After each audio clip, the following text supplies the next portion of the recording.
Hello guys, TheCuberCubes here, and today I'm going to be showing you guys 5 F2L tricks that'll help you improve your times. So, let's get right into it. So guys, my first tip that I'm going to be talking about is inserting with a sledgehammer. Inserting with a sledgehammer is when you have your pair solved and you can insert it into the bottom right slot or the bottom left slot and your two back edges are solved. You can actually get all the edges solved and go right into your second part of OLL by doing a sledgehammer instead of inserting it normally like this. So you can just do a sledgehammer and all your edges will be solved. This can also be done if the pair is facing you and these scissors are solved in the back. You can just do a hedge slammer, which is just sledge backwards, and yeah. That's a pretty helpful F2L trick. It's pretty beginner based, but I personally use it all the time and it has helped my times immensely. You use this a lot if you actually look at it, and yeah. So let's get on to our second tip. Second trick that we're going to be talking about is using keyhole. Keyhole consists instead of, for example, if you have this pair, inserting it like this and then just doing the normal out, you actually use keyhole by just for example, if you have an open corner, you can do it with a corner or do it with an edge. We're going to show with an edge first. So all you do is you put it here so it's backwards, so if you insert it, it goes right in. You put it into an unsolved corner, you insert it, and then you put it back, and the pair solved. You can also do this like with an edge. So for example, if you're here and you have this edge, you can actually just do this for the pair. Though it's not the most efficient solution, because you can just do this, but it also helps if you have it like here and you're here, you can just do it like this and insert it like that. This overall helps your times immensely since it gives you a much easier option to insert your pairs. So let's get right into pair number 3. Guys, next up we have this really interesting trick. I bet you've 100% heard about it, and this is what I like to call X cross. You've all heard about it. It's in like all the world records. So I'm gonna be teaching you guys why it's so helpful. So for example, if you're doing cross and you have 2 solved F2L pairs or just one, you can just do something like this. So you can do the solution, but while you're inserting it, you can, because this is not paired up, you can't do it right now. What you can do is that you can cancel into it, do wide U2s, and insert them in the back. So you can preserve your F2L pairs so they're much easier to do when you're done.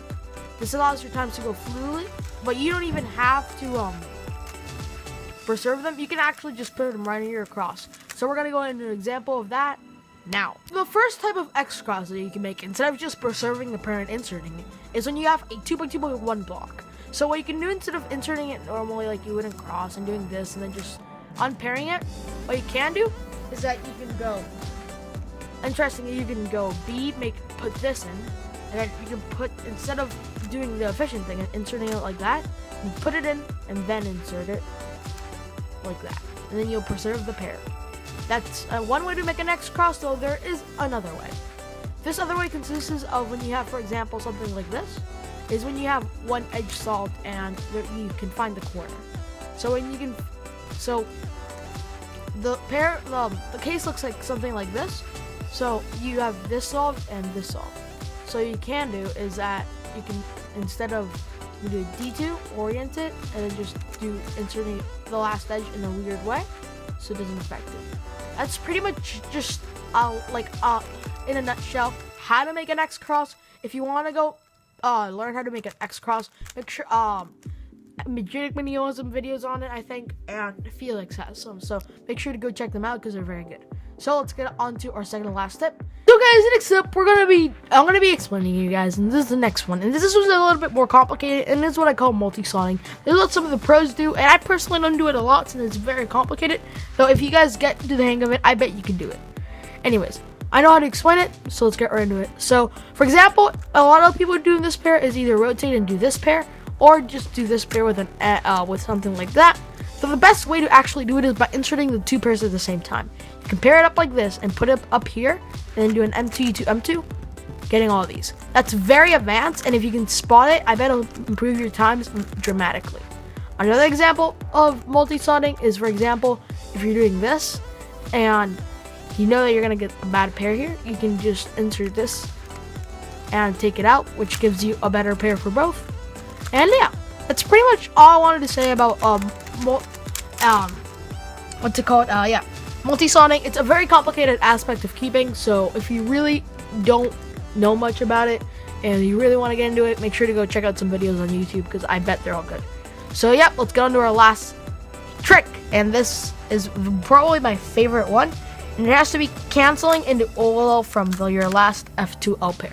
This is extremely helpful if you want to improve your times because it allows you to skip OLL. So yeah, so what up skip, but get into it. So for example, if I make a pretty simple example, so if my camera decides to focus, if for example if I have this F2L pair, instead of just inserting it and then taking it out again, because that's literally just putting it back to the exact same spot it was, I can just do U RU2 R prime because I'm canceling it into the A perm if you think about it. So let's just get into it one more time. So instead of just doing that, which is just doing back and forth, you can just do that, which is a lot faster. Another example of this is, again with another A perm, is when you have this, instead of this is more of a complicated one, but instead of inserting it and then putting it back out again, you can just do this. You can do like an RU and just cancel into the A perm, which seems hard, but it's actually pretty easy. Another thing you can do is if you have like wait, not this one, but if you have this F2L pair, and you can go like this and do an M and then just cancel into it. There's so many ways of canceling into OLL, and I bet you can figure them out if you just sit there alone in your room for a few hours. So hey guys, I hope you really guys enjoyed this video. This took me a bit while to make since I had to come up with all the ideas and figure out how to explain them. It was I hope you enjoyed this video and that you learned something from it. Overall, this video did take me long to make, but I think it was 100% worth it. Again, if you liked it, please like, subscribe, and check out my videos, and share this video if you absolutely loved it.